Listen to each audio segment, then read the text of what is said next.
How did this come about? Linda, Boston, since they got the commitment from Gordon Hayward in free agency, they've had to create some salary cap space to sign him to a max deal.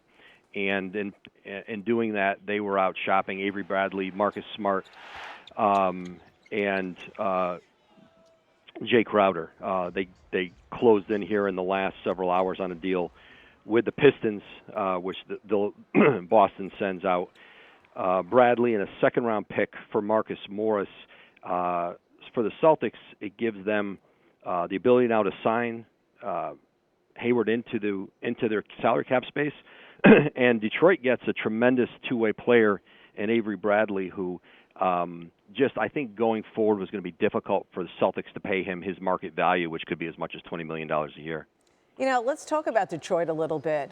So how does Bradley fit in with them? I mean, where do they go from here to here? Or, I mean, how will that work with their roster? He is perfect. I mean, Stan Van Gundy has been looking for that tough-minded two-way player at the guard position. He can score the ball. He defends. He's an elite defender at his position. And it gives them now an option. Kentavious Caldwell-Pope, who's a restricted free agent, he could potentially go out and get a max offer sheet from a team like Otto Porter did in Washington. Detroit has been very reluctant to pay him that kind of money, and it gives Detroit now the flexibility to maybe not have to keep Caldwell-Pope. They could work on a sign and trade with another team and get some assets back for him, but now they have an alternative here if they don't go forward with him. You know, Avery Bradley's a player who I think the Pistons are going to be very aggressive in trying to extend long term. Back to Boston, Wojo. Is this it for Danny Ainge for now?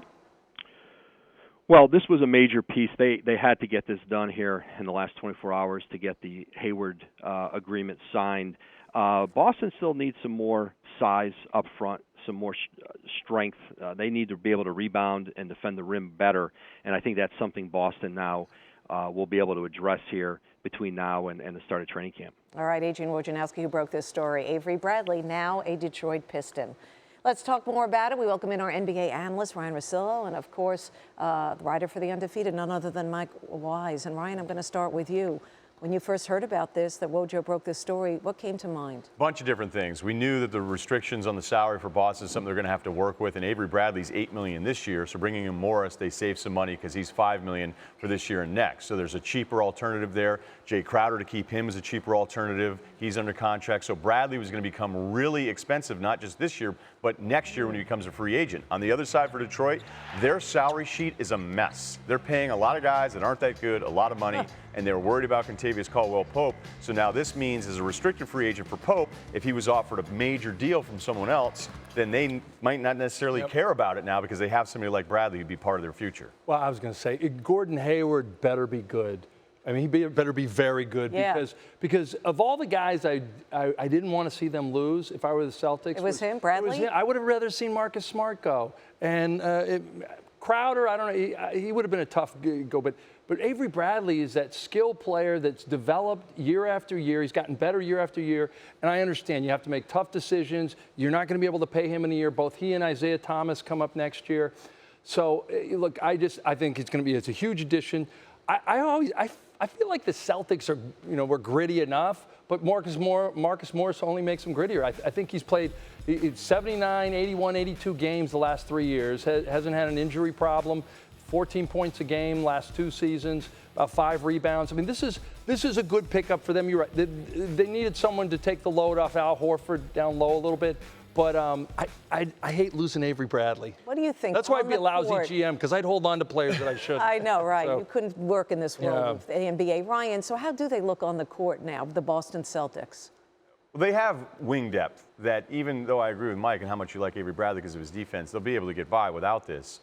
Smart plays great defense, though. Oh, Smart's terrific. Smart is one of the best small guards that defends bigger players. What he does to some of these guys that are much bigger than him in the post, it's embarrassing for the Smart just owns him. But offensively, he's not necessarily Bradley, and Bradley was still a little inconsistent at times. But now we're talking about that front line, as Woj just mentioned. The Celtics still need size because the Horford-Morris pairing, rebounding-wise, that's not a good group. So now we're looking at a team that was the worst rebounding team in the playoffs going into last year. So, look, free agency isn't over yet. Like, they don't have to worry about the playoffs next week.